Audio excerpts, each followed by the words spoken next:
Welcome to episode 32 of the Metamagix Monster Manual and another continuation of the Demon Souls chapter. In today's episode, we are going to be talking about how I think you should run the Adjudicator in DnD 5e as well as his unique magic item. But before we jump into it, as a reminder, you can find a link to the stat block and the magic item in the description of this video, where it will take you to my Discord, where you can find a free picture of both to download. And if you want to see all of these monsters run in action, you can check out my Twitch stream. I run weekly interactive D&D games featuring all of the monsters in the Metamagix Monster Manual. The link to that will also be down in the description below. So without wasting any more time, let's talk about the design goals of the Adjudicator. So for the design goals, I wanted the Adjudicator to be a beginner-friendly monster, both from the DM's perspective and the player character's perspective. This should be a very easy monster for you to run. The mechanics should be very simple. And on top of that, the Adjudicator's stat block was designed around teaching your players the concept of weak spots. Now, how you handle weak spots or called shots on specific parts of a monster is entirely up to you. But if you watch the Tower Knight video, I will leave a link to it up here if you have not happened to see that. That also took into account the weak spot called shot mechanics. So look at that one if you're a little bit confused on this. But the entire point of this stat block is to introduce your players to the concept of weak spots on boss monsters. So with the design goals out of the way, let us begin. So this is the Adjudicator, and to begin, the Adjudicator is classified as a huge fiend with the Chaotic Evil tag.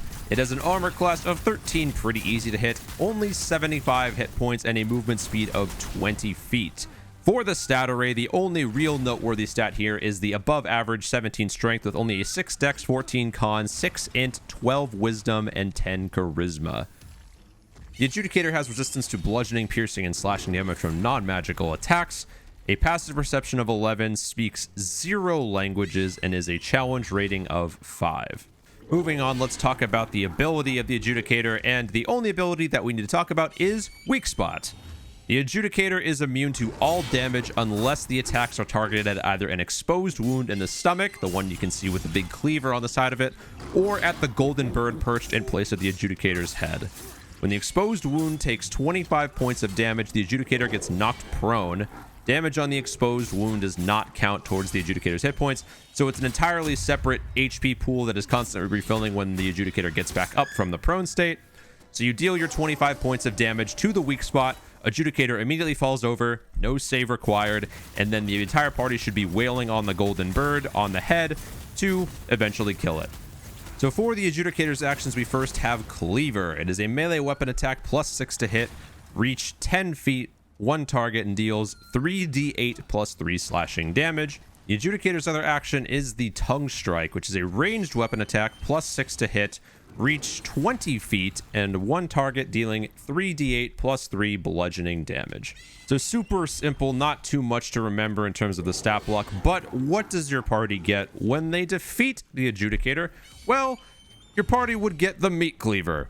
The Meat Cleaver is a rare great sword that requires attunement, a large cleaver forged from the soul of the demon Adjudicator. It is the Adjudicator's own weapon and transforms sinners into delicious looking cuts of meat. It also steals a small amount of HP from the target when attacking, reflecting the original soul's avaricious nature.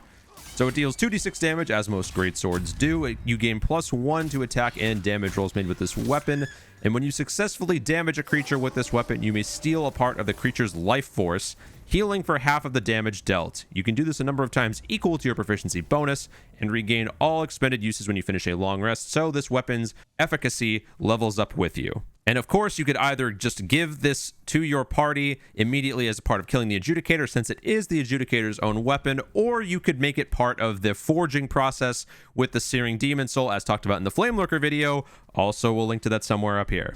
But to quickly recap, this monster is meant to introduce your party to the concept of targeting weak spots, and is also meant to be the beginning stages of that, as it is a very easy monster to kill with a low hit point total. But regardless, guys, that is how I think you should run the Adjudicator and the Meat Cleaver in D&D 5e. If you guys enjoyed this video and enjoyed this stat block, be sure to leave this video a like.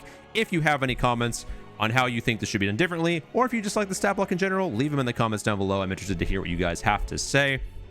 And also, I have just finished wrapping up all of the recording on every other monster in the Demon Souls chapter of the Metamagix Monster Manual, so expect daily uploads going forward for the rest of the Demon Souls chapter before we move on to our next game. So look forward to that, guys. Subscribe if you have not, and until next time, have fun, stay safe, and as always, happy gaming.